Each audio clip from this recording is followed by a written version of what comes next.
Boa noite, igreja, amém? A paz do Senhor. Vocês estão felizes? Então diga um amém bem forte. Diga obrigado, Jesus. Quem está feliz tem que mostrar que está feliz. Amém? Tem que sorrir, tem que se alegrar. Crente tem que ser barulhento, amém? Glória a Deus, o Senhor é bom. A sua bondade é para sempre. Eu gostaria de compartilhar uma palavra hoje aos nossos corações. O Senhor me incomodou com algumas coisas nessa semana. Na verdade, essa semana quando o Rô me chamou para... Ele disse que não estaria aqui, pediu para estar ministrando a palavra aqui. Ainda ele pediu, falou, eu só não queria que você saísse do tema. Continua dentro da série. Né? Aí eu falei, beleza, Rô. Né? Mas por dentro eu estava assim, pô, mas você já falou tudo.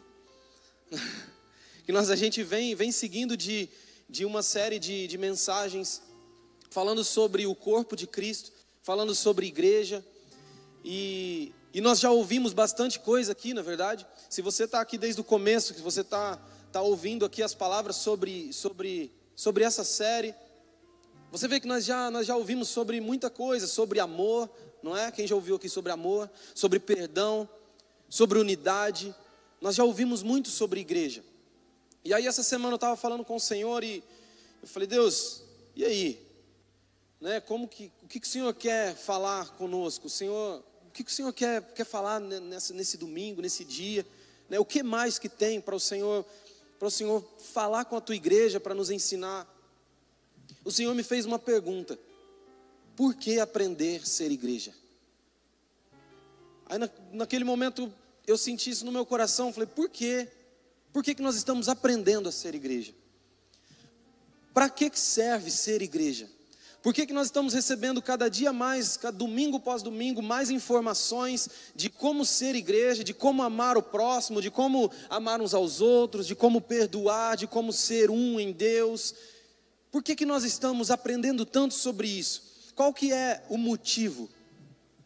Você já parou para pensar o porquê Jesus teve a brilhante ideia de construir uma igreja, de edificar uma igreja? Porque lá em Mateus 16, quando Pedro ele tem a revelação de quem Jesus é, quando Jesus pergunta para Pedro, fala, você, o que você acha? Quem você acha que eu sou? Pedro fala assim, tu és o Cristo, o Filho do Deus vivo. Ele teve uma revelação do Cristo. E aí Jesus olha para ele e fala assim, beleza, você entendeu quem eu sou. Então porque você entendeu, você é Pedro e sobre essa pedra eu edificarei a minha igreja. Então a igreja foi edificada através de Jesus, era um projeto dele. Ele veio para cá porque ele tinha um projeto de levantar o seu corpo, de levantar a sua igreja na terra. E o interessante é que no final do versículo ele diz assim, e as portas do inferno não prevalecerão contra a minha igreja. Ou as portas do inferno nunca poderão vencê-la, dependendo da sua tradução. Então se as portas do inferno não podem prevalecer, se eu vejo que existe algo que tenta prevalecer sobre a igreja, e ela não vai conseguir, então logo eu entendo que existe um porquê de existir a igreja, que existe um poder muito maior sobre ela. Que ser igreja é muito mais do que vir domingo para o culto. Então logo eu entendo que o propósito original de Jesus, o propósito de Deus para nós, não foi só criar um clube social para evangélicos. Porque muitas vezes nós achamos que nós levamos a nossa vida de cristão, como crentes, como evangélicos, e nós viemos para a igreja domingo após domingo, ou às vezes em alguma outra programação no meio da semana, como se fosse um clube, né? Para a gente se reunir com os nossos amigos, para a gente dar umas risadas, para a gente cantar algumas músicas, né? Para a gente ouvir uma palestra motivacional e ir embora. É só o suficiente para a gente recarregar as energias, né? E rodar a semana. Mas será que o propósito de Deus para nós como igreja é tão pequeno assim? Será que é para isso que Ele nos chamou? Será que Jesus veio, morreu na cruz? Ele deixou discípulos, Ele deixou pessoas para levar o Evangelho, para dar continuidade na obra dEle, simplesmente para que nós viéssemos domingo após domingo nos encontrarmos aqui? Faz sentido isso para você? Cara, a igreja é como se fosse a confraternização da firma, onde a gente só se reúne para comemorar. Quando eu falo igreja, eu falo templo, tá? Eu falo isso aqui. É o lugar onde a gente só vem para celebrar. A gente vem comemorar, a gente celebra, a gente bate palma, a gente canta, a gente dança, a gente sorri, vê os amigos. E na segunda-feira, nós começamos a ser igreja lá fora. Então, quando Jesus ele começou a me incomodar meu coração sobre isso, eu comecei a perceber, na verdade, não comecei a perceber, mas eu me lembrei que a igreja tem um propósito muito mais poderoso, um propósito muito maior. O propósito original de ser igreja é muito mais do que aquilo que nós vivemos. E sabe, quando a gente não tem dimensão do para que serve algo, nós nos contentamos com muito pouco daquilo que nós sabemos. É ou não é verdade? Se eu não tenho dimensão de tudo o que meu celular ele pode fazer, tudo que o meu smartphone pode fazer, eu me contento só em olhar o WhatsApp e tirar umas fotos de vez em quando. Só que a partir do momento que eu entendo que ele pode fazer muito mais do que isso, eu começo a valorizar muito mais ele. Eu vejo que ele tem muito mais utilidade do que as minhas redes sociais. Está entendendo o que eu quero dizer? Então, quando eu olho para a igreja e eu acho que a igreja é apenas um encontro semanal, eu não consigo dar o devido valor, eu não consigo compreender tudo aquilo que Deus ele depositou sobre a igreja, e eu não consigo dar valor nisso. Agora, quando eu entendo realmente qual que é o objetivo da igreja, quando eu entendo realmente o que tem disponível para a igreja nessa terra, eu passo a olhar com outros olhos e até eu me frustro com o pouco que eu sei. Então hoje, eu gostaria muito, a minha oração é que fosse gerado nos nossos corações uma frustração, um incômodo, em saber que existe muito mais poder do céu liberado para nós, existe muito mais do Senhor, existe muito mais glória para se encontrar, para se ter acesso do que aquilo que nós vivemos. Faz sentido para você? Deus idealizou um corpo com um poder sobrenatural. Vira para a pessoa que está do seu lado e fala assim: Deus idealizou você com um poder sobrenatural. Diga para ele, fala assim, para dar continuidade no seu ministério. Sabe, Deus ele nos levantou, ele edificou uma igreja através de Pedro, não foi só para ter reuniões, não foi para um clube, mas para dar continuidade no ministério de Cristo, em tudo aquilo que Jesus já estava fazendo.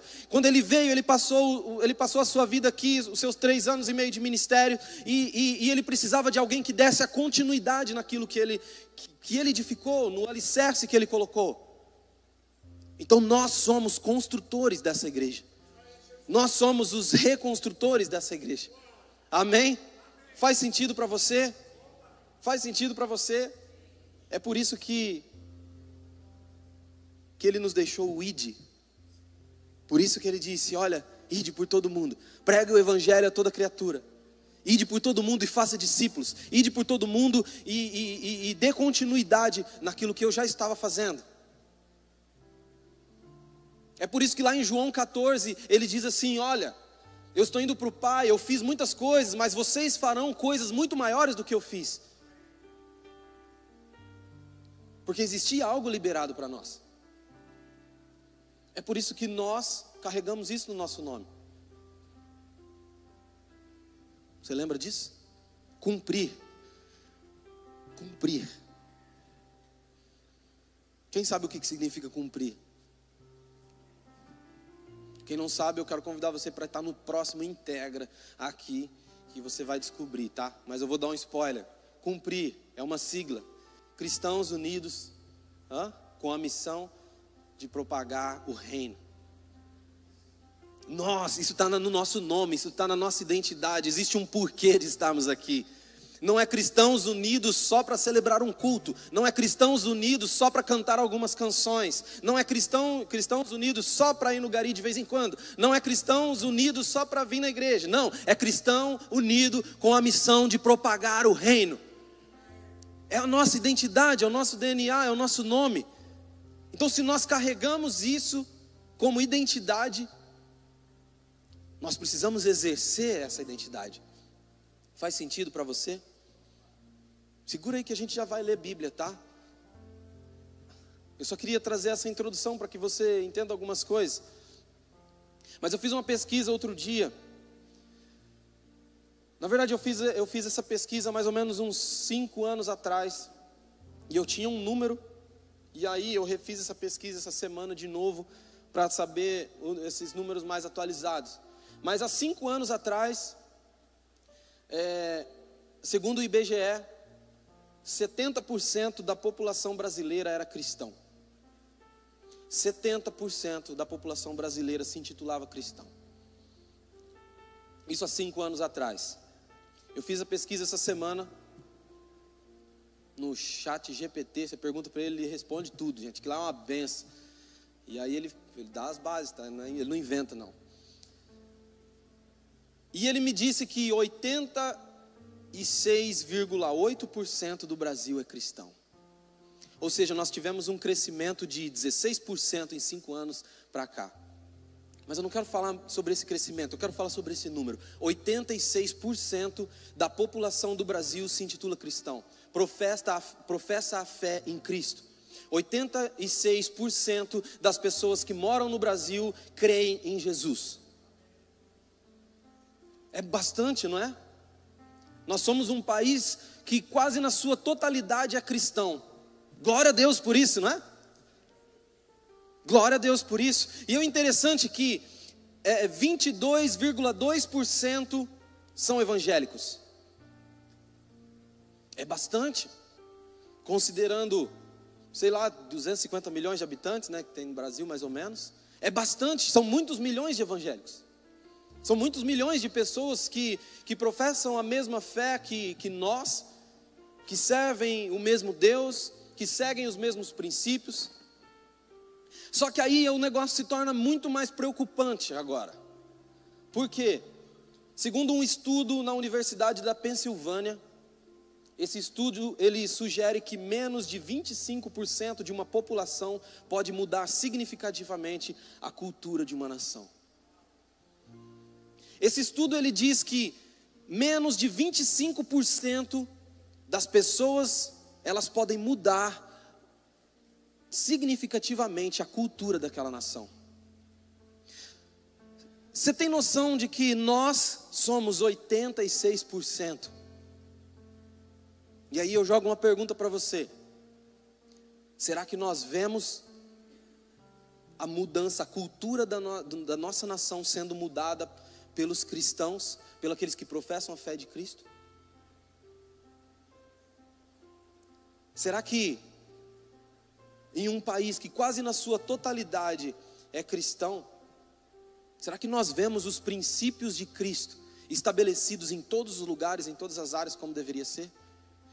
Por que não? Se 25% era necessário, a gente tem mais do que 3 vezes esse número. Por que nós não conseguimos alcançar isso? Você já parou para se fazer essa pergunta? Você já parou para se fazer essa pergunta e lembrar que Deus ele deixou essa missão com 12 homens que foram capazes de mudar o mundo, de trazer o evangelho até nós, através de 12 homens. E hoje, a igreja com quase na sua totalidade no Brasil, ela não tem tanta força assim.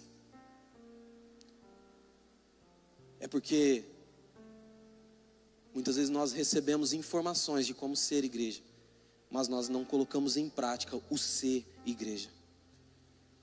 É porque nós ainda estamos levando a nossa vida entendendo que ser cristão, ser corpo de Cristo, é se trancar dentro de 4 paredes, se alegrar no nosso clubinho social, ir embora e viver a nossa vida do jeito que a gente quiser na semana. E aí no fim de semana a gente faz de novo, e de novo, e de novo. Mas nós não conseguimos aplicar essa mudança em lugar nenhum. De repente vocês ficaram tristes. Fica triste não, Jesus te ama. Mesmo que a gente às vezes pisa na bola, Jesus ama a gente. Ele é paciente, tá? Sabe o que me deixa indignado? Hoje nós olhamos para o nosso país, vamos pegar o nosso país, mas a gente poderia pegar o mundo como exemplo. Nós vemos uma minoria muito pequena de gente, realmente uma minoria, que elas estão tão engajadas na sua missão, que elas são capazes de mudar a cultura do país. Vocês entendem o que eu estou falando? Existe uma minoria que elas estão tão engajadas na sua missão, que mesmo eles sendo em um número tão pequeno, elas conseguem derrubar princípios, elas conseguem deturpar valores. Por que esses números de pessoas tão pequenos conseguem fazer isso, e nós os cristãos não conseguimos aplicar essa mudança? Eu gostaria de jogar essa pergunta para você, e eu gostaria de jogar a resposta para você também. É porque você não tem noção do poder disponível para a igreja. É que você não tem noção do poder que Jesus, que Deus já disponibilizou para todos nós. Sabe, Jesus disse para Pedro que as portas do inferno não prevaleceriam. É as portas do inferno, não é as portas de outro lugar. É as portas do inferno que não vão prevalecer contra a igreja. Existe um poder sobrenatural sobre nós, um poder que nos dá força, que nos leva a estilhaçar as cadeias do inferno. Eu não sei se isso faz sentido para você, eu não sei se isso deixa o teu coração eufórico, mas o meu fica. E eu gostaria de compartilhar uma palavra com você sobre isso, amém? Eu gostaria de caminhar com você para que nós possamos juntos compreender qual é esse poder. Compreender um pouco desse poder. Porque assim como eu falei no início, se eu não sei tudo que está disponível para mim, eu não consigo usufruir de tudo. Se eu não tenho noção de tudo aquilo que está disponível, de tudo aquilo que eu posso fazer, então eu me contento com pouco. Mas hoje eu gostaria que você saísse daqui frustrado com a sua vida de cristão que você levou até hoje, e totalmente inconformado, mas com seu coração queimando de paixão por esse reino, por essa missão, e dizer: Jesus, eu estou aqui para mudar, para fazer totalmente diferente. Amém? Abra sua Bíblia comigo em João, no capítulo 17.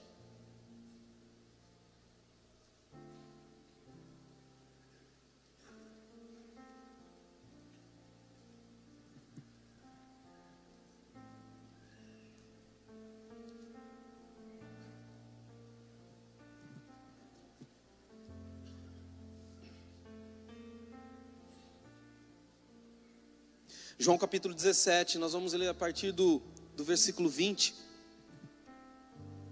Sabe, eu gosto muito desse capítulo de João 17. Eu convido até você a ler ele inteiro depois. Talvez eu possa até fazer igual o Rô faz, né, de dar uma tarefa. Então eu vou dar uma tarefa, leia João 17 todos os dias essa semana. Eu nem lembrei disso de manhã, né? Senão de manhã ficou sem tarefa, gente. João capítulo 17 é um capítulo muito bonito. Eu acho grandioso tudo aquilo que está escrito aqui, porque Jesus ele está abrindo o seu coração. Jesus está fazendo uma oração, e ele está com o seu coração aberto, falando com o Pai. E na primeira parte desse capítulo, ele está orando por si mesmo. Ele está orando para o Pai por si. Imagina, Deus fazendo uma oração por Ele mesmo. Quem diria que Jesus precisava de oração? Mas Ele estava orando por si. E na segunda parte do capítulo, Ele está fazendo uma oração pelos seus discípulos, por aqueles que estavam ali ao redor dEle, por aqueles que tinham caminhado com Ele durante o seu tempo de ministério na terra. E é na última parte do capítulo, Ele faz uma oração por nós. E isso é glorioso. Jesus fez uma oração por você, querido. É motivo de alegria, não é? Imagina receber uma oração poderosa de Jesus. Você recebeu, está aqui em João 17. Então vamos lá, João 17, a partir do versículo 20. Diz assim: a minha oração não é apenas por eles. Eles quem? Os discípulos. Então eu não oro apenas pelos meus discípulos. Eu rogo também por aqueles que crerão em mim por meio da mensagem deles, para que todos sejam um, Pai, como Tu estás em mim e eu em Ti. que eles também estejam em nós, para que o mundo creia que tu me enviastes. E no versículo 22, dê-lhes a glória que me deste, para que eles sejam um, assim como nós somos um. E eu neles e tu em mim, que eles sejam levados à plena unidade, para que o mundo saiba que tu me enviastes e os amastes como igualmente me amaste. Olha que oração poderosa. Olha a oração que Jesus fez por nós, para a igreja dele. Ele fez uma oração por todos aqueles que crerão nele no futuro, porque eles, ou seja, nós, e também aqueles que nós ganharemos para ele, que crerão através da nossa mensagem, entende? Então ele fez uma oração por todos nós, e a oração dele foi nada mais, nada menos, né, foi muito específica, e ele disse assim: Pai, eu peço que eles sejam um. Ele estava falando sobre unidade. A minha oração é para que eles sejam um, para que eles vivam em unidade, assim como eu estou em ti, assim como eu sou um com o Pai, que eles também sejam um entre eles, e eles sendo um entre eles, eles sejam também um comigo, e assim nós nos tornaremos um corpo só, intrínseco. Eu neles, eles em mim, e todos nós em Deus. Faz sentido para você? Essa foi a oração de Jesus. E o interessante é que ele fala assim, que eles, é para que o mundo creia que tu me enviastes.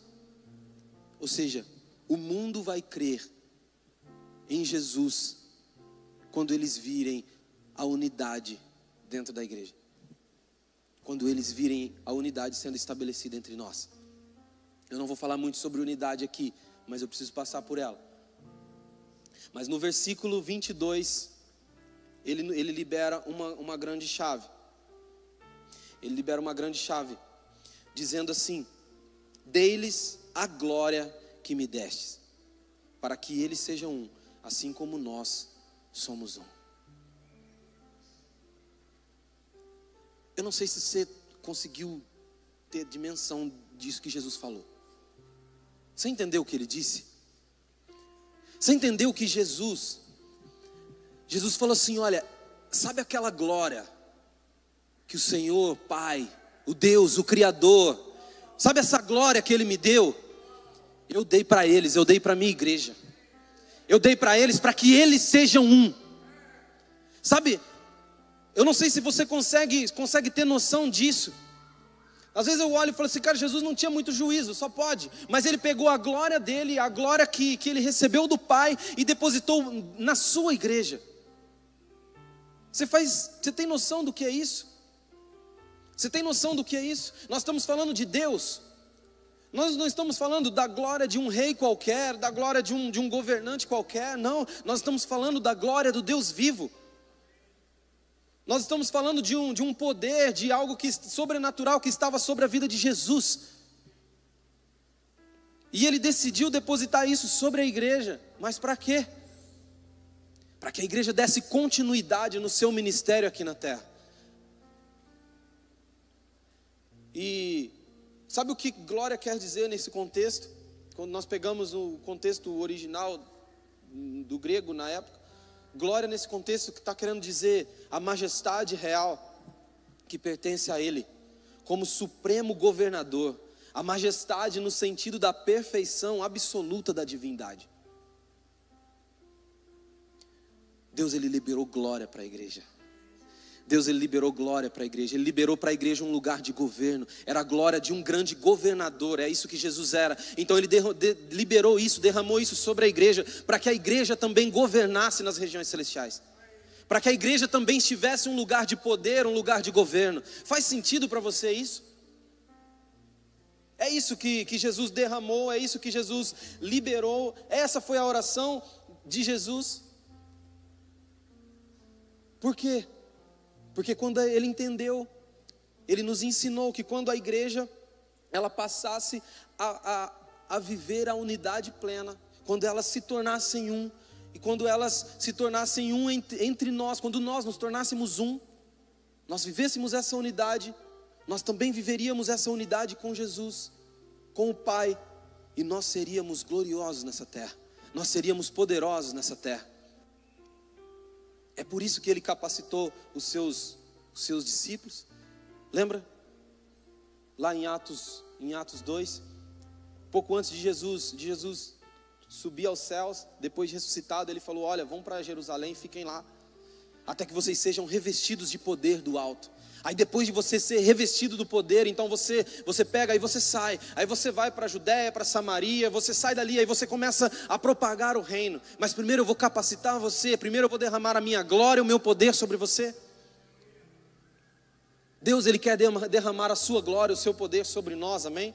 Vira para a pessoa que está do seu lado para ela não dormir e fala assim: Deus quer derramar glória sobre você, Deus quer te fazer poderoso.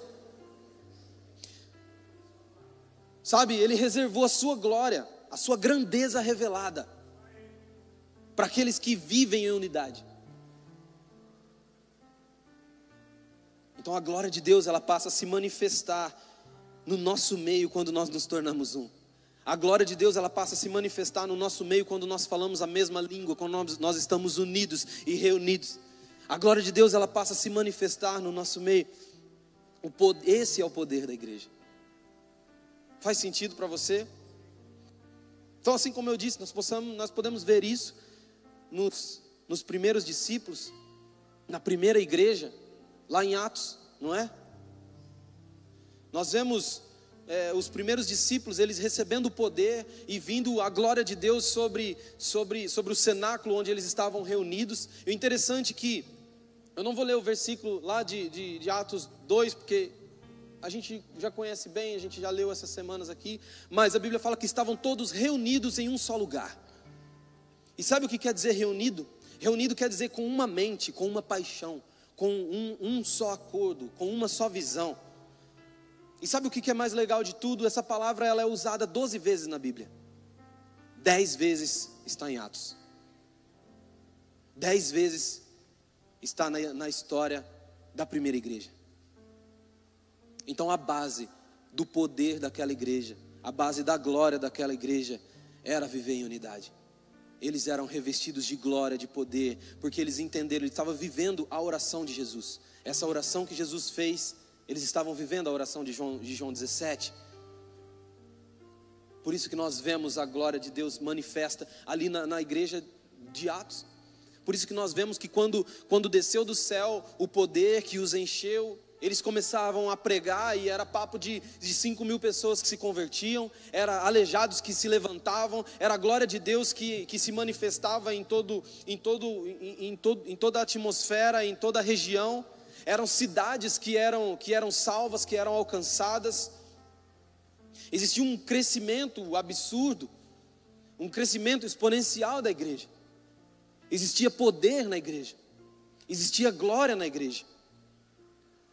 Existia uma manifestação de um poder sobrenatural.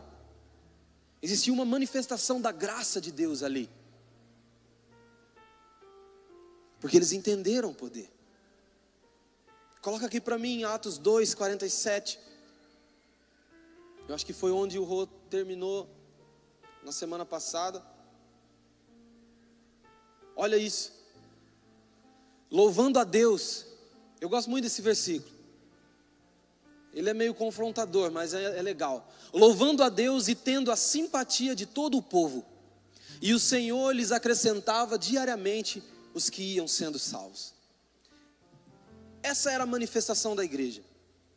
Era uma igreja onde eles não conseguiam se limitar a um espaço físico, a um salão. Porque todos os dias se acrescentavam pessoas a serem salvos. Então se hoje a igreja deles era para 100 pessoas, amanhã já não dava porque já tinha 200. Então depois era 300, depois eles ganhavam de 5.000 de uma vez. Era uma igreja poderosa, era uma igreja gloriosa. Todos os dias se acrescentavam pessoas que eram salvos, que eram alcançadas através do evangelho, através da manifestação do poder de Deus ali naquela comunidade. Mas o que eu acho muito interessante é isso aqui: e tendo a simpatia de todo o povo. Algumas versões da tua Bíblia vai estar de repente, eles caíam na graça de todo o povo. Sabe o que isso quer dizer? O povo simpatizava com os crentes. Eles gostavam dos crentes. Não é verdade? É isso que a Bíblia está dizendo, pelo menos foi o que eu entendi. Eles tinham a simpatia do povo. Quando falava assim, olha, os crentes estão vindo aí, todo mundo ficava feliz. Ah, é os crentes. Olha, os discípulos de Jesus estão vindo aí. As únicas pessoas que não gostavam era o Império Romano, mas as outras pessoas eram alcançadas pelos crentes. E eles ficavam felizes. Eles se simpatizaram. É bem parecido com os crentes hoje, não é? Mas vocês riram por quê?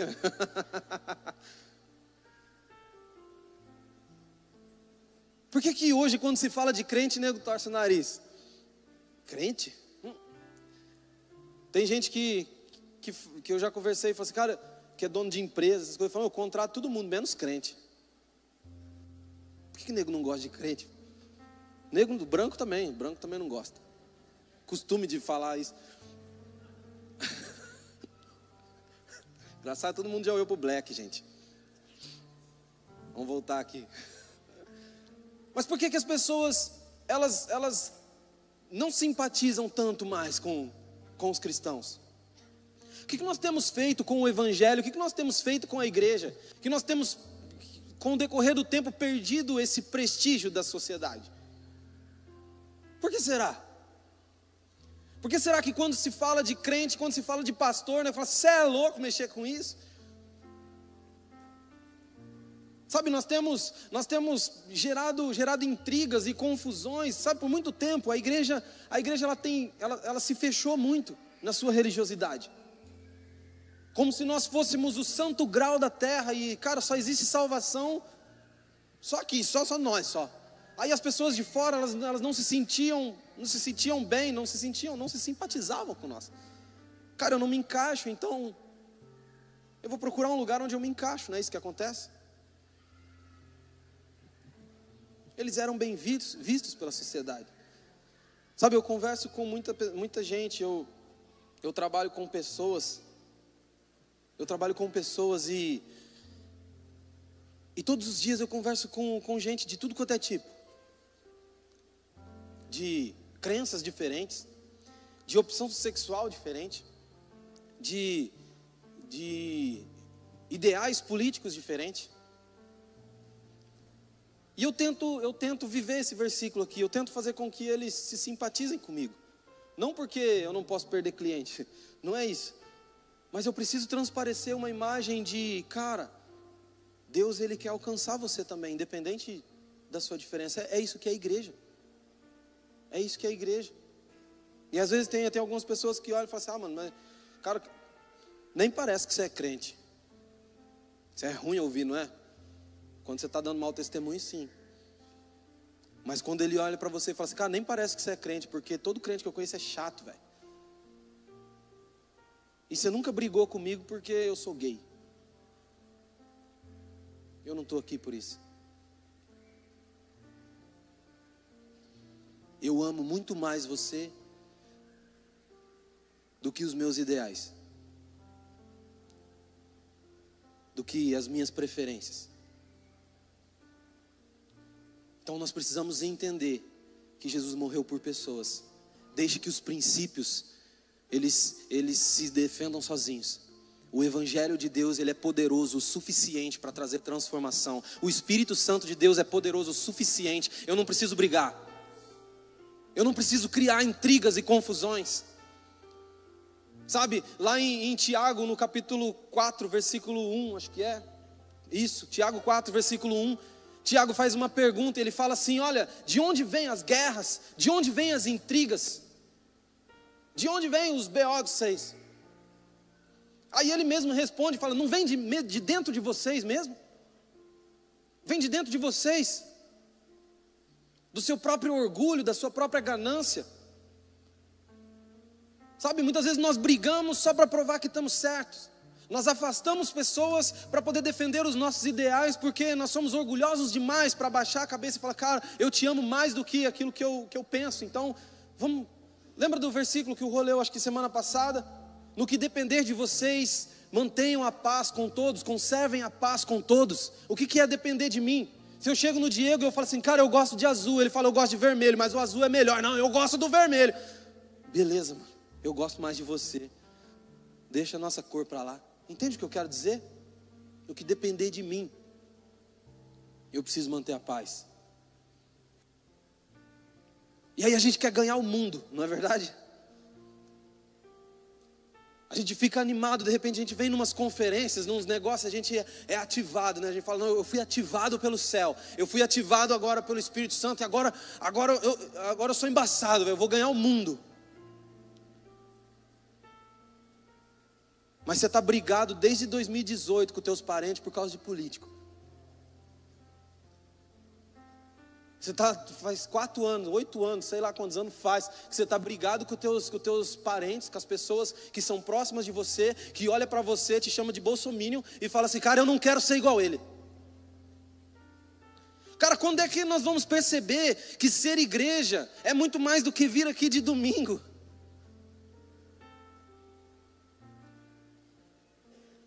Eles caíam na simpatia do povo. O povo gostava deles, eles não arrumavam rolo por causa de qualquer coisa. Ah, mas eu tenho os meus princípios, eu sei, viva eles. E deixe que o Espírito Santo de Deus, ele trabalhe naquilo que precisa ser trabalhado. Apenas dê um bom testemunho, apenas ame, apenas traga para perto. Faça com que as pessoas amem você, faça com que as pessoas amem Jesus através de você. Sabe, nós estamos chegando no Natal, hoje é dia 1 de dezembro. Daqui 24 dias, você vai se reunir com a sua família. Ou talvez não, porque você está brigado com eles.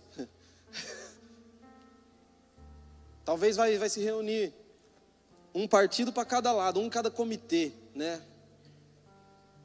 Não faz isso não. Chama todo mundo, fala, vem cá. Vamos celebrar a vida. Vamos celebrar Jesus. Chama todo mundo para a mesa e fala assim, olha, existe alguém que morreu por todos nós, independente das diferenças. Ele ama vocês, Ele quer vocês, Ele quer atrair vocês. E existe um lugar na mesa para vocês também. E seja luz na sua casa, na sua família. Faz sentido para você? Nós podemos alcançar algo muito mais poderoso quando nós vivemos em unidade. Existe algo muito mais poderoso, acessível para nós. Existe algo glorioso para nós. Quer ver? Vamos comigo em Ageu, no capítulo 2. Eu vou terminar logo.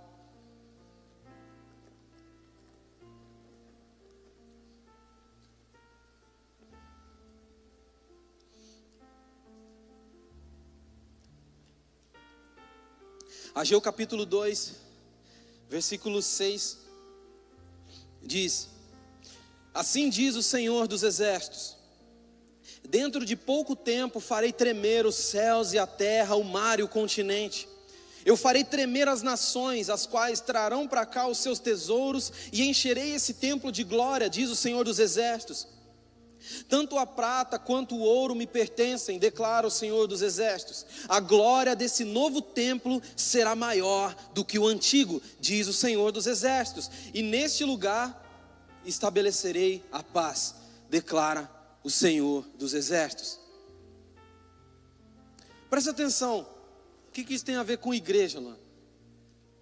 Presta atenção na declaração do profeta Ageu. Ele diz assim: a glória do segundo templo será maior do que do antigo, do que do primeiro.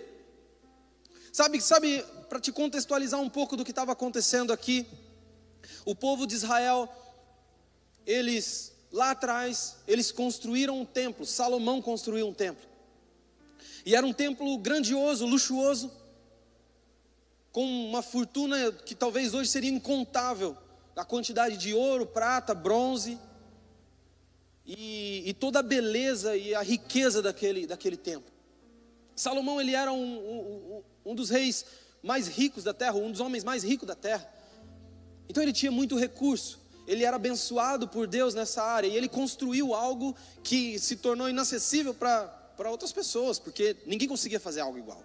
Era algo glorioso. E a Bíblia fala que na inauguração daquele templo, quando eles fizeram ali a conferência de inauguração, né, do templo, quando eles chamaram ali os cantores de fora para vir, né, chamaram a galera diferente, eles A Bíblia fala que a presença de Deus, ela invadiu aquele lugar de tal forma que existia uma fumaça pairando sobre aquele lugar, de qual forma que eles não conseguiam ficar de pé diante da presença. A presença de Deus era tão forte, tão palpável, a glória de Deus era tão forte ali, que eles não conseguiam ficar de pé diante dessa glória, eles caíam de joelhos. Esse era o templo, esse era o antigo templo que Ageu estava falando. Esse é o templo que Ageu falou. Esse é o antigo. E aí ele faz uma declaração muito interessante, falando assim: olha, a glória do segundo templo vai ser maior do que aquele lá. Ei, mas espera aí. Passado um tempo, Israel foi levado cativo para a Babilônia. Eles ficaram 70 anos cativos na Babilônia. Nesse tempo, Babilônia foi lá e destruiu o templo. Destruiu a cidade de Jerusalém, roubou os utensílios do templo, tirou todo o ouro, toda a riqueza, todo o glamour, tudo aquilo que era belo, tudo aquilo que era inestimável de valor, foi arrancado, foi tirado, não ficou pedra sobre pedra, e eles ficaram 70 anos exilados na Babilônia. 70 anos sem um lugar para adorar a Deus. 70 anos sem uma igreja para eles. 70 anos onde Deus não era adorado. Porque lá em Salmo 137, quando você vai ler, o Salmo diz assim: olha, nos pediram para cantar canções alegres lá de Sião. Mas nós não vamos cantar músicas da nossa terra em uma terra estrangeira. Essa era a resposta dos israelitas. Então eles nem cantavam, eles não celebravam porque eles estavam em terra estrangeira, eles só adoravam no templo. Então fazia 70 anos que Deus não era adorado. Existia uma pressa no coração de Deus para a reconstrução daquele lugar, amém? Não quero entrar muito nesse detalhe, mas é só para que você entenda, para que você se contextualize do que estava acontecendo. Quando eles receberam ali a autorização do rei da Babilônia para voltar para Jerusalém, para construir o templo de novo, para reconstruir a cidade, os muros de Jerusalém, para eles retomarem a sua vida. Quando eles receberam essa autorização para chegar lá, eles se depararam com um monte de entulho. Eles se depararam com um tribo de pessoas hostis, eles se depararam com um monte de problema. Não tinha nada a ver com aquilo que eles viviam antigamente. E muito pior do que isso, além de estar tudo destruído, eles não tinham dinheiro para reconstruir. Eles sabiam que eles nunca mais conseguiriam reconstruir o templo com a mesma beleza, com a mesma glória que Salomão fez. Salomão já estava morto, já tinha se passado muitos anos, não tinha mais dinheiro, o ouro, a prata que Babilônia levou, não voltou com eles não conseguiram, não tinham mão de obra. Eles não iam conseguir reconstruir o templo.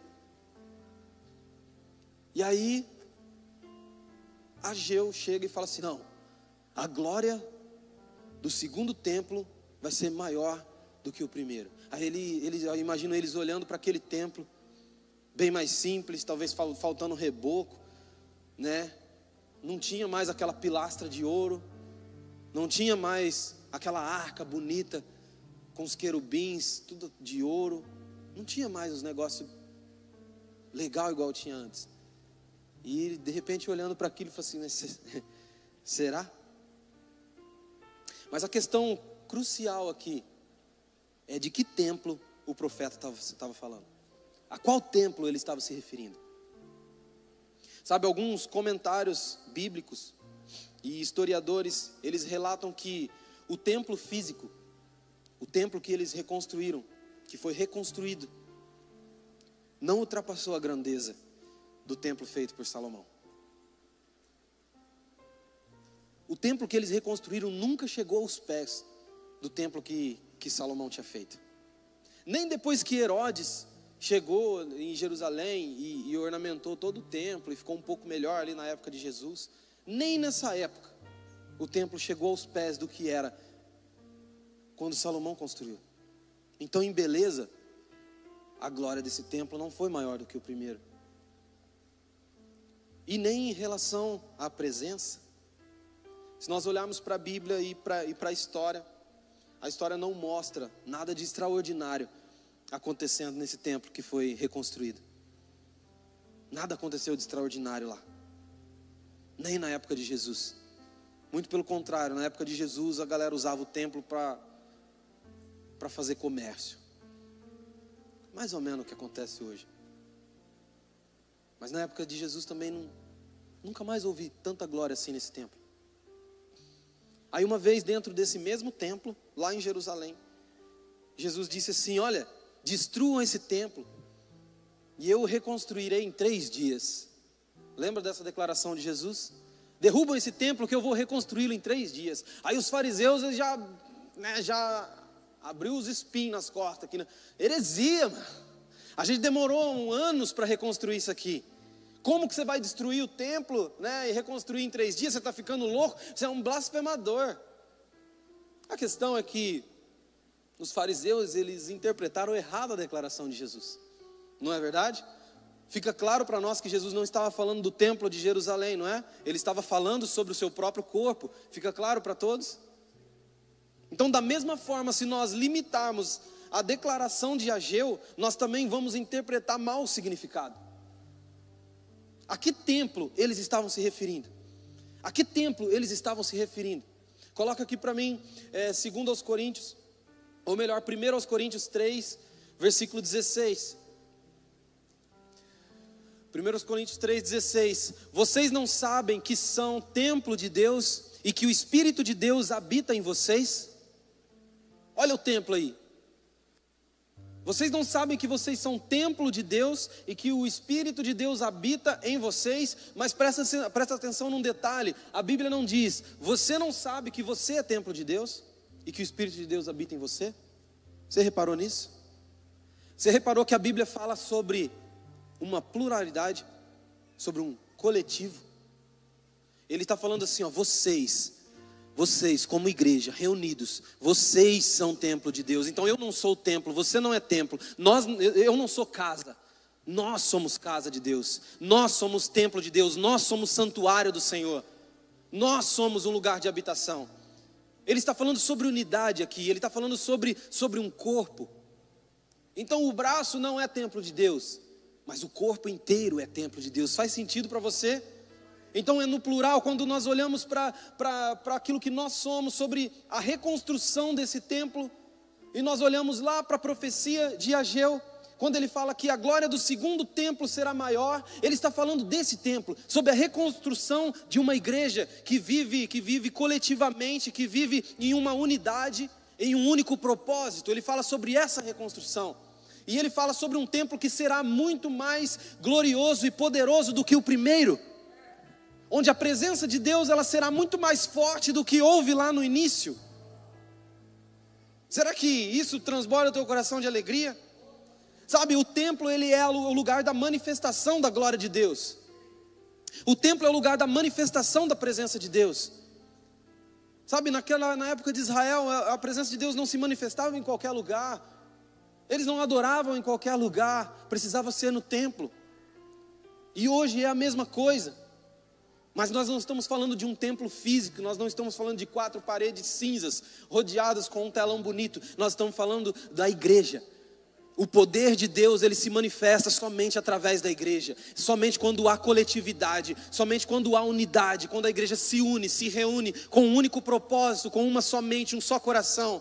Então nós nos tornamos propícios para a manifestação dessa glória. Você pode dar um glória a Deus por isso? Você quer se tornar propício para a manifestação dessa glória? Então entenda o poder que existe disponível para você. É a glória que Deus deu para Jesus, que Ele disponibilizou para a igreja. Sabe, o mesmo Espírito que encheu de fumaça o templo de Salomão, a qual a presença de Deus era tanta que eles não conseguiam ficar de pé. Esse mesmo Espírito é o mesmo Espírito que opera em nós. É o mesmo Espírito que está aqui agora, que pode encher esse lugar da presença, da glória, do poder, que pode transbordar na sua vida. Então fica muito claro que o templo que Ageu fala, esse segundo templo, essa segunda casa, ele está falando de nós. Só que dá uma impressão que a gente não consegue ver isso, né? A gente não vê essa glória, toda essa glória, todo esse poder sendo manifesto. A gente não vê todas essas maravilhas acontecendo. Quando a gente se compara com a igreja de Atos, parece que nós fazemos tão pouco, não é? Parece que falta tanto poder.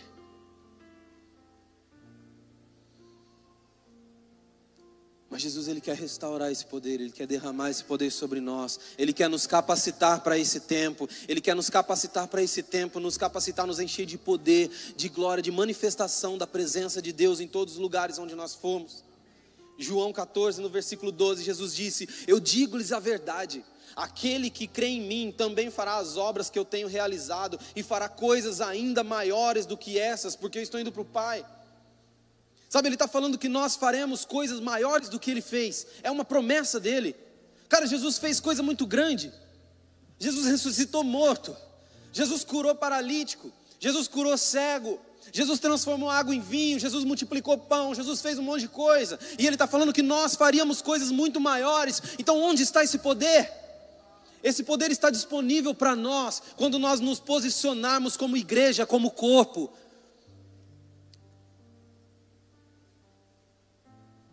Porque Eclesiastes diz que o fim de todas as coisas é melhor do que o começo. Então eu quero declarar uma palavra aqui, que nós seremos poderosos. Nós seremos poderosos. Nós seremos poderosos em Deus. Nós manifestaremos essa glória. Nós manifestaremos essa glória não como a igreja de Atos, mas muito mais. Porque a glória de Deus, ela está sobre nós, ela está disponível para nós. Nós só precisamos entender. Nós só precisamos acessar esse lugar. Nós só precisamos deixar que a presença de Deus ela brade sobre nós. Coloca aqui para mim Atos 3, versículo 21. Para a gente finalizar. Essa declaração é surpreendente. É necessário que o céu o receba. Na verdade essa tradução está meio estranha, né? A minha está escrito retenha. É retenha, não é? É necessário que o céu o retenha até que chegue o tempo em que Deus restaurará todas as coisas, como falou há muito tempo por meio dos seus santos profetas. Sabe o que a Bíblia está dizendo aqui? Que é necessário que o céu segure um pouco Jesus lá. Sabe por quê? Porque Ele quer descer, Ele quer vir com os dois pés no peito de Satanás, Ele quer romper as barreiras do inimigo, Ele quer vir manifestar o seu reino aqui. Ele quer vir estabelecer o seu reino aqui. Só que eu vejo Deus falando assim: ó, peraí, não vai ainda não. Sabe, não, pai, pode ir agora. Não, segura que é preciso restaurar algumas coisas antes que você venha e faça uma bagunça naquela terra. É preciso restaurar algumas coisas ainda. Por isso Deus, Ele nos chama para essa restauração. A restauração desse templo, a reconstrução desse templo. Porque quando nós conseguimos alcançar esse lugar de unidade, quando nós entendermos esse poder disponível, essa glória disponível para todos nós, aí o céu não vai mais reter, o céu não vai mais segurar Jesus. E aí Ele virá com poder e grande glória. E aí Ele vai abalar tudo aquilo que precisa ser abalado. E estabelecer um reino que é inabalável. E aí a glória de Deus, ela deixará de estar em baixo volume na terra, mas será revelada com força para todos nós. Você crê nisso? Você crê nessa glória? Você crê nessa glória? Então por que nós temos deixado que tantas coisas tão pequenas, por que nós temos deixado coisas tão pequenas trazer divisões entre nós? Por que nós temos deixado coisas tão pequenas fazer com que as pessoas lá de fora, elas olhassem para nós com maus olhos? Jesus morreu por eles. Você está aqui para ser capacitado para alcançar as pessoas que estão lá fora. Você está aqui para ser capacitado para alcançar as pessoas, a sua família, que de repente você tem deixado eles tanto de lado. Você está aqui para ser capacitado, para alcançar aquela pessoa que vive uma vida totalmente promíscua. Jesus morreu por ela. Sabe como que nós vamos estabelecer o reino de Deus? Quando nós entendermos que existe poder liberado para a igreja e que os hospitais eles ficarão vazios por causa da nossa presença lá. Sabe quando nós vamos experimentar todo esse poder, essa glória? Quando nós começarmos a esvaziar os presídios, porque nós estamos forjando homens de verdade, porque nós estamos forjando caráter honesto. Faz sentido para você? Sabe, Jesus ele faz uma pergunta para nós hoje. Cadê a glória? Cadê o esplendor da igreja? A mesma pergunta que Ageu fez para o povo. Vocês viram o segundo templo? Cadê a glória desse aqui agora? E Deus ele faz essa pergunta para nós. Cadê a glória? Cadê o esplendor desse templo? Será que nós vamos nos acomodar com tudo aquilo que nós já temos? Com o pouco que nós temos? Ou será que nós vamos nos posicionar e permitir que a glória de Deus e o poder de Deus comece a fazer efeito em nós, surtir efeito em nós, e que as nossas ações aqui, elas comecem a manifestar realmente Cristo nos lugares que nós fomos? Sabe, a minha oração, eu volto a repetir, a minha oração hoje é que você saia daqui inconformado com o pouco que você tem. Porque quando você não sabe que tem coisa disponível, parece que o que você já tem já está bom, né? E não está. Deus tem muito mais, existe muito mais poder disponível. Então se coloque de pé.